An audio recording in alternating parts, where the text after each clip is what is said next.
अगर आप और आपके दोस्त स्टॉक मार्केट को रेगुलरली फॉलो करते हैं तो आपके सर्कल में एक दोस्त ऐसा जरूर होगा जो हर एक दो दिन में टाटा मोटर्स की शेयर प्राइस ट्रैक करता होगा, उसकी बात करता होगा।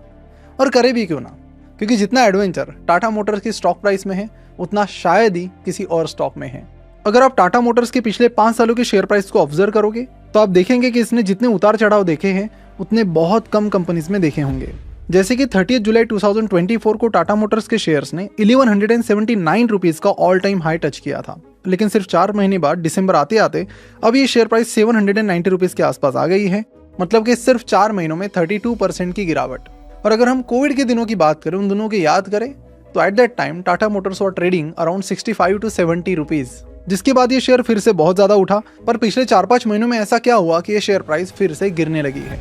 तो चलिए जानते हैं what's wrong with Tata Motors. बहुत ही डिटेल्ड वीडियो होने जा रही है, रिसर्च में हमने काफी सारा टाइम दिया है, तो इस वीडियो को जरूर अपने सारे इन्वेस्टर्स फ्रेंड्स के साथ जरूर शेयर कीजिए।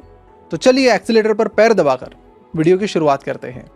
नमस्कार, मैं प्रसाद आपका आज के इस वीडियो में स्वागत करता हूँ। वीडियो में आगे बढ़ने से पहले आपको बता दूं कि हमारी FMVM यानी financial modelling and valuation mentorship की बैच दिसंबर से शुरू हो रही है। अगर आपको फाइनेंस में बहुत डिटेल में जाकर ये चेक करना है कि कंपनी के फाइनेंशियल्स आगे चलकर कैसे परफॉर्म करेंगे, आने वाले टाइम में कंपनी की ग्रोथ किस तरह से होगी, उसकी फाइनेंशियल मॉडलिंग फिर कैसे करनी है और उसके बेसिस पर उसका DCF मेथड से यानी डिस्काउंटेड कैश फ्लो मेथड से वैल्यूएशन निकाल के कैसे पता करें कि कंपनी अंडर वैल्यूड है या फिर ओवर वैल्यूड, तो ये सारी चीजें सीखने की अपॉर्चुनिटी अभी आपके पास है। 3 महीने की ये वीकेंड बैच चलती है, जिसके बाद आखिरी चंद सीटें बची है। तो अभी नीचे डिस्क्रिप्शन और कमेंट बॉक्स में दी गई लिंक पर क्लिक करके गूगल फॉर्म फिल कीजिए, जिसके बाद अगर आप शॉर्टलिस्ट होते हो तो आपको काउंसलिंग सेशन की लिंक मिल जाएगी। So don't miss out on this opportunity. आपके सारे डाउट्स उस काउंसलिंग सेशन में क्लियर हो जाएंगे। और हाँ, सबसे इंपॉर्टेंट बात, ये एक NIC सर्टिफाइड कोर्स है और इसके एडमिशन के बस आखिरी 3 दिन बचे हैं। तो ऑफर खत्म होने से पहले जरूर काउंसलिंग सेशन ज्वाइन करें। फॉर्म की लिंक नीचे दी गई है। तो ये जानने के लिए कि आखिर प्रॉब्लम कहाँ पर है, इनके रेवेन्यू का ब्रेकअप निकालते हैं। आप स्क्रीन पर देख सकते हो कि ये फाइनेंशियल ईयर 2024 का रेवेन्यू ब्रेकअप है, जिसमें 12% कंट्रीब्यूशन पैसेंजर व्हीकल्स का है। आजकल उनके पैसेंजर व्हीकल्स काफी चल रही है, लेकिन पूरा इनका गेम उस पर निर्भर नहीं है। बहुत सारे लोगों ने टाटा मोटर्स के शेयर इसलिए लिए क्योंकि उन्हें लग रहा है कि नेक्सॉन चल रही है, पंच चल रही है, तो चीज़ें सही है, लेकिन वहाँ से कंपनी का मात्र 12% रेवेन्यू आता है। देन कम कमर्शियल व्हीकल्स, और सबसे ज़्यादा रेवेन्यू अगर कहीं से आता है तो आता है JLR यानी कि जैगुआर लैंड रोवर। तो ये तीनों सेगमेंट्स मिलाकर टाटा मोटर्स के रेवेन्यू का एक बेस बनता है। लेकिन दुख की बात यह कि इन तीनों सेगमेंट्स में कुछ ना कुछ प्रॉब्लम्स चल रही है। प्रॉब्लम्स कौन सी है, क्या है, स्टेप बाय स्टेप 1 by 1 समझ लेते हैं। शुरुआत करते हैं पैसेंजर व्हीकल सेगमेंट से। अब यहाँ पर एक बहुत बड़ा प्रॉब्लम है, और वो ये है कि आप स्क्रीन पर देख सकते हो मनी कंट्रोल का आर्टिकल है, और अकॉर्डिंग टू FADA जो कि ऑटोमोबाइल डीलर्स का एसोसिएशन है और इंडिया के करीब 15,000 ऑटोमोबाइल डीलर्स को रिप्रेजेंट करता है, उनका कहना है कि पैसेंजर व्हीकल डीलर्स के पास लगभग 73,000 करोड़ की इन्वेंट्री अभी अनसोल्ड पड़ी है। अब इतनी सारी कार्स अनसोल्ड हैं, इसका कारण क्या है? तो दशहरा दिवाली के इस फेस्टिवल सीजन में जो एक्सपेक्टेशंस था ऑटोमोबाइल कंपनीज का पैसेंजर कार के सेल्स का, वो यहाँ पर मीट नहीं हुआ है, जिसकी वजह से अनसोल्ड इन्वेंट्री की प्रॉब्लम आ गई है। अब पिछले ईयर ऑन ईयर का डेटा देखें ऑटोमोबाइल इंडस्ट्री का, तो कुछ जैसे ट्रैक्टर का सेल है वो बढ़ा है, लेकिन अगर हम पैसेंजर व्हीकल्स की बात करें तो यहाँ पर सेल्स में गिरावट आई है। और ये सिर्फ टाटा मोटर्स के लिए नहीं है, आप Hyundai ले लीजिए, मारुति सुजुकी ले लीजिए, हर एक कंपनी के लिए ये प्रॉब्लम है। अगर ये जो इन्वेंट्री पड़ी है गाड़ियों की, उसको थोड़ा डिटेल में जाकर देखा जाए तो पता चलता है कि जो भी अनसोल्ड कार्स है वो मेनली लाइट वेट कार्स है। SUV की अगर बात करें, स्पोर्ट यूटिलिटी व्हीकल्स की, तो वो अभी भी ऑल टाइम हाई पर है, तो वहाँ पर ज़्यादा प्रॉब्लम नहीं है। अब ये जो SUV का सेल्स है वो छोटी कार से इतना ज़्यादा क्यों बढ़ रहा है, इस पर हमने एक डिटेल्ड वीडियो बनाई है, जिसे आप यहाँ क्लिक करके देख सकते हो। और इस वीडियो को बहुत सारे लोग पसंद कर रहे हैं, 6 लाख से ज़्यादा व्यूज अब तक इस वीडियो को आ चुके हैं। तो अगर पैसेंजर व्हीकल सेगमेंट देखें तो हर एक कंपनी सफ़र कर रही है एक्सेप्ट महिंद्रा एंड महिंद्रा। अब महिंद्रा एंड महिंद्रा क्या अलग कर रही है क्या नहीं, उसके बारे में हम आगे बात करेंगे। अब ये तो बात होगी पैसेंजर व्हीकल्स की, और वैसे भी मात्र 12% रेवेन्यू टाटा मोटर्स का आता है, तो उनके लिए ज़्यादा मायने नहीं रखता, छोटा प्रॉब्लम है उनके लिए। अब बढ़ते हैं सेकंड सेगमेंट की तरफ, जो है कमर्शियल व्हीकल्स का। कमर्शियल व्हीकल के मार्केट को देखें तो टाटा मोटर्स लंबे समय से इस सेगमेंट में किंग था, लेकिन अब वो धीरे धीरे चेंज हो रहा है। जैसे कि आप यहाँ पर देख सकते हो कि अक्टूबर 23 और अक्टूबर 24 का ये डेटा है। अगर मार्केट शेयर की बात करें तो पिछले साल टाटा मोटर्स का मार्केट शेयर 35.82% था, जो अभी धीरे धीरे कम होकर इस साल 31.37 पर आ गया है। वहीं पर महिंद्रा एंड महिंद्रा की बात करें कमर्शियल व्हीकल की, तो बहुत इंटरेस्टिंगली उनका मार्केट शेयर बहुत तेजी से बढ़ रहा है।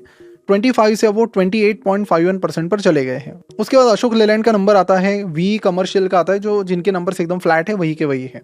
तो इस डेटा को देखकर एक चीज़ तो पता चल जाती है कि एक ज़माने में जो टाटा मोटर्स इस सेगमेंट में अनडिस्प्यूटेड किंग था, वो अब नहीं रहा है। धीरे धीरे वो जो किंगडम है इनका, वो छोटा हो रहा है, कमर्शियल व्हीकल्स की स्पेस में। अब थोड़े टाइम पहले मैंने बताया था कि महिंद्रा एंड महिंद्रा ज़्यादा सफ़र नहीं कर रहा है क्योंकि कमर्शियल व्हीकल में लोग उन्हें काफ़ी पसंद कर रहे हैं। That is number 1। आप एसयूवी की बात करें तो एसयूवी में सबसे ज़्यादा मार्केट शेयर फिलहाल उन्हीं का है, महिंद्रा एंड महिंद्रा का, और वो मेनली उसी सेगमेंट में ज़्यादातर काम करते हैं जैसे कि हम बहुत पहले से देखते आ रहे हैं। लेकिन रिसेंटली लोग छोटी कार्स के कंपेरेटिवली एसयूवी को ज़्यादा पसंद दे रहे हैं। उसका अगेन इनडायरेक्ट और डायरेक्ट फ़ायदा महिंद्रा एंड महिंद्रा को हो रहा है, और इसी का रिजल्ट है कि पिछले कुछ सालों में महिंद्रा एंड महिंद्रा की शेयर प्राइस 600 रुपये से सीधा 3000 रुपीज़ के ऊपर चली गई है, जबकि बाकी कार कंपनीज की प्रॉफिटेबिलिटी, रेवेन्यू और शेयर प्राइस तीनों भी काफ़ी ज़्यादा अफेक्ट हो रही है। लेकिन अब जिस हिसाब से ट्रेंड सेट हो रहा है, अगर चीज़ें इसी तरह चलती रही तो टाटा मोटर्स के कमर्शियल और पैसेंजर दोनों सेगमेंट में उन्हें दिक्कतें हो सकती हैं। लेजेंडरी इन्वेस्टर चार्ली मंगर का कहना था कि वो जनरली कार इंडस्ट्री में इसीलिए इन्वेस्ट नहीं करना पसंद करती क्योंकि यहाँ पर बहुत सारे time raw material provider same होते हैं, कार्स भी लगभग सेम होती हैं, जिसकी वजह से एक यूएसपी क्रिएट करना और उनकी लैंग्वेज में बात करें तो कम्पिटिटिव मोड है वो क्रिएट करना टफ हो जाता है। अब महिंद्रा एंड महिंद्रा की बात करें तो उनकी ईवी उन्होंने लॉन्च की recently 6C, which is also like design wise और दिखने में बड़ी ज़बरदस्त है। कुछ नया करने की लगातार कोशिश महिंद्रा एंड महिंद्रा के साइड से आ रही है, और तो आने वाले टाइम में ये इंडस्ट्री बहुत इंटरेस्टिंग होने वाली है। लेकिन अगर मैं इन दोनों सेगमेंट्स की बात करूँ तो टाटा मोटर्स के लिए दोनों मिलाकर 30% मैटर करती है। 66% मैटर करता है JLR, और उसके बाद जो बचा हुआ है वो छोटी मोटी जगह से आता है। तो सबसे इंपॉर्टेंट है JLR। अब बात करते हैं मेन सेगमेंट पर कि यहाँ पर क्या हो रहा है, क्योंकि यही चीज़ है जो टाटा मोटर्स का भविष्य बदल सकती है। उसके शेयर प्राइस में चेंज जो लाना है वो कम्प्लीटली मेनली इसी सेगमेंट पर डिपेंड है। अगर आप ये चार्ट देखेंगे तो आपको पता चलेगा कि फाइनेंशियल ईयर 2024 में 4.3 लाख करोड़ का रेवेन्यू टाटा मोटर्स का हुआ है, जिसमें से 2.9 लाख करोड़ यानी 66% सिर्फ जैगवार लैंड रोवर यानी कि JLR से आई थी।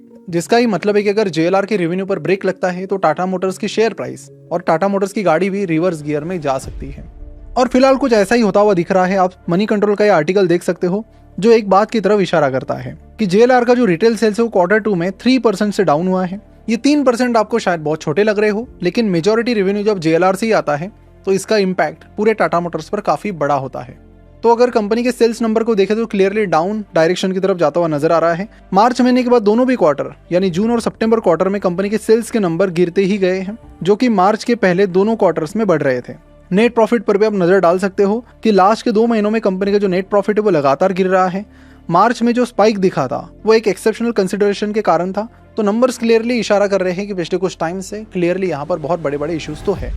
यानी कि आप कमर्शियल ले लो, पैसेंजर ले लो या फिर JLR ले लो, हर जगह पर यहाँ पर प्रॉब्लम है। और वहीं पर इनके जैगवार कार ब्रांड बिजनेस की बात करें तो रिसेंटली जैगवार के मैनेजमेंट ने डिसाइड किया है कि वो नेक्स्ट 1 साल तक अपना पूरा प्रोडक्शन टेम्पररी रोक देंगे। और इसके साथ ही रिसेंटली जैगवार ने अपना लोगो भी चेंज किया है, जो बहुत सारे लोगों को पसंद नहीं आया है। जहाँ पर महिंद्रा ने जो अपग्रेड किया है, people are liking it. On the other hand जो चेंजेस यहाँ पर JLR के साइड में हुए हैं वो लोगों को उतने पसंद नहीं आए हैं। और साथ ही जैगवार ने अब ये भी डिसाइड किया है कि अब वो सिर्फ लग्जरी EV कार्स ही बनाएंगे। जैगवार का मैनेजमेंट ट्राई कर रहा है कि जैगवार कार ब्रांड फिर से रिब्रांड किया जाएगा, लेकिन अगर आप हिस्ट्री में जाके देखोगे तो आपको पता चलेगा कि ये पहली बार नहीं हो रहा है। मैं तो बताऊंगा कि जैगवार के लिए डेजा वू मोमेंट है, क्योंकि जैगवार की शुरुआत 1922 में हुई, जब ये एक कंपनी थी जो मोटरसाइकिल के साइड कार्स बनाती थी। फिर 1935 में एक लग्जरी कार्स बनाने लगी, तब कंपनी का नाम SS कार्स रखा गया। फिर 1945 में, ये पूरी हमने कुंडली निकाली है, बड़ी इंटरेस्टिंग है, पूरी सुनिए। फिर 1945 में तब के मैनेजमेंट ने SS कार्स को रिब्रांड करके कंपनी का नाम जैगवार कार्स रख दिया, और ये तो सिर्फ शुरुआत थी। फिर 1966 में ये कंपनी ब्रिटिश मोटर कॉर्पोरेशन के साथ मर्ज हो गई, और 1968 में ये फिर से ब्रिटिश लेलैंड में शामिल हो गई। फिर 1984 में ये ब्रिटिश लेलैंड से अलग होकर जैगवार एक इंडिपेंडेंट कंपनी बन जाती है। लेकिन फिर जैगवार फिर से स्ट्रगल करने लगती है, जिसके बाद वो फिर से क्या करते हैं तो 1989 में जैगवार को फोर्ड मोटर्स अक्वायर कर लेती है। लेकिन बाद में फोर्ड को भी लगता है कि हमने बहुत बड़ी गलती की, तो बिजनेस हमें बेचना चाहिए, जिसके चलते 2008 में फाइनली टाटा मोटर्स फोर्ड से जैगवार को खरीद लेती है, और तब जैगवार JLR यानी जैगवार लैंड रोवर के अंडर आ गई। फिर 2021 में JLR ने अपनी रीइमेजिन स्ट्रैटेजी अनाउंस की।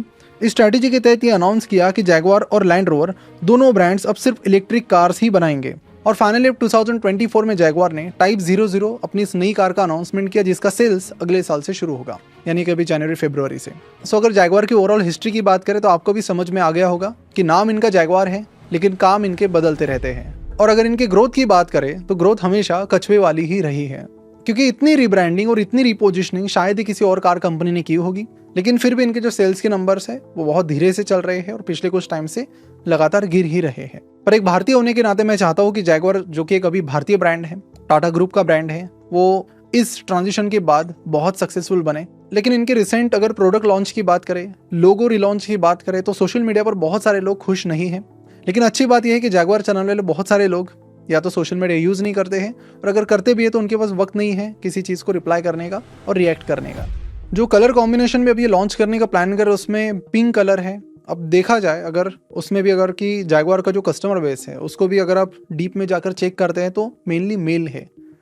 तो ऐसे में मतलब इस तरह की स्ट्रैटेजीज क्यों लाई गई है, ला रहे हैं, ये देखना भी काफ़ी इंटरेस्टिंग रहेगा और लोगों के लिए भी काफ़ी शॉकिंग भी है इस तरह की स्ट्रैटेजीज। तो जैगवार को लेकर रिसेंट टाइम में अच्छा खासा पीआर भी हुआ है, तो इस पीआर का असर सेल्स पर होता है नहीं होता है। आने वाला क्वार्टर है जनवरी टू मार्च का, ये बड़ा इंटरेस्टिंग रहेगा देखना आपके लिए। मार्च क्वार्टर उसके बाद के भी नंबर्स आप देखते रहेंगे, तो उसके बाद ही आपको पता चलेगा कि ये जैगवार है या फिर भिगी बिल्ली। तो कंक्लूजन की अगर बात करूँ तो जैसे कि हमने वीडियो में देखा कि हमने पैसेंजर व्हीकल देखा, कमर्शियल देखा, JLR देखा, हर सेगमेंट में कुछ ना कुछ प्रॉब्लम है।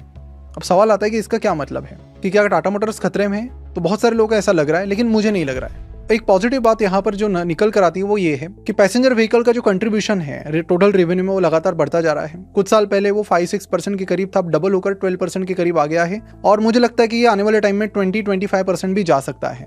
और वहीं पर अगर देखा जाए तो बहुत बड़ा एक ट्रांजिशन भी हो रहा है from petrol diesel to electric vehicle. Electric vehicle में फिलहाल सालाना इंडिया में जो इलेक्ट्रिक व्हीकल मार्केट है सालाना 49% से बढ़ रहा है, जिसमें टाटा मोटर्स फिलहाल लीडर है। अभी अक्टूबर 2024 के डेटा की बात करें तो ईवी सेगमेंट में टाटा मोटर्स के पास 58% का मार्केट शेयर है। लेकिन प्रॉब्लम यह है कि आप मार्केट शेयर आपको बहुत बड़ा लग रहा है, लेकिन यहाँ से आने वाला जो रेवेन्यू है वो मात्र 12% कंट्रीब्यूट करता है। मतलब इलेक्ट्रिक और जो पेट्रोल डीजल वाला सारा 4 व्हीलर पैसेंजर कार्स का जो रेवेन्यू है वो मात्र टाटा मोटर्स के टोटल रेवेन्यू के 12% है। मेरा तो क्लियरली ये मानना भी है कि JLR की वजह से ओवरऑल जो टाटा मोटर्स है उसकी ग्रोथ ना बहुत ड्रैग हो रही है और आने वाले टाइम में भी ड्रैग होती रहेगी।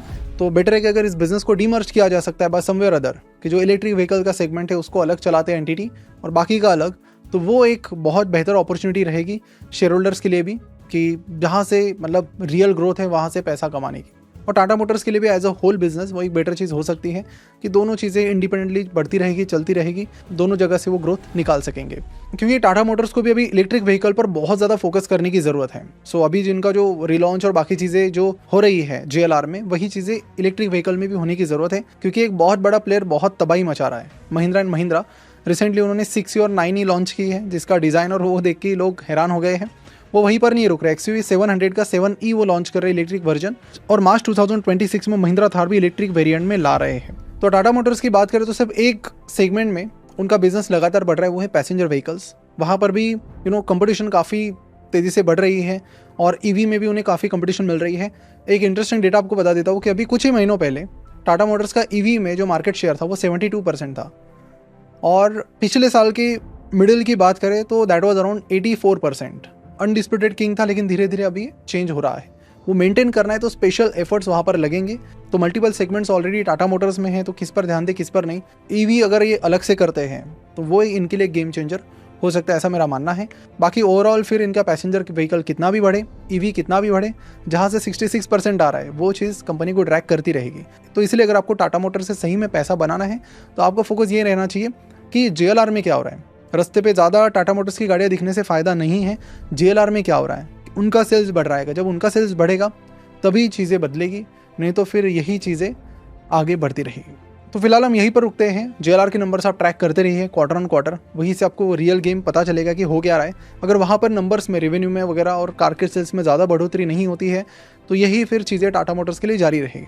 तो इन चीज़ों को आप ज़रूर ध्यान में रखें और इस वीडियो को अपने ज़्यादा से ज़्यादा मार्केट में इन्वेस्ट करने वाले दोस्तों के साथ शेयर कीजिए, और उस दोस्त के साथ तो ज़रूर शेयर कीजिए जो टाटा मोटर्स की शेयर प्राइस हर 1-2 दिन में चेक करता है, ताकि ये वीडियो देखने के बाद वो शेयर प्राइस चेक करने के बजाय JLR का रेवेन्यू और JLR का सेल्स चेक करेगा, जिससे उसको बेटर आइडिया आएगी rather than just checking the share price.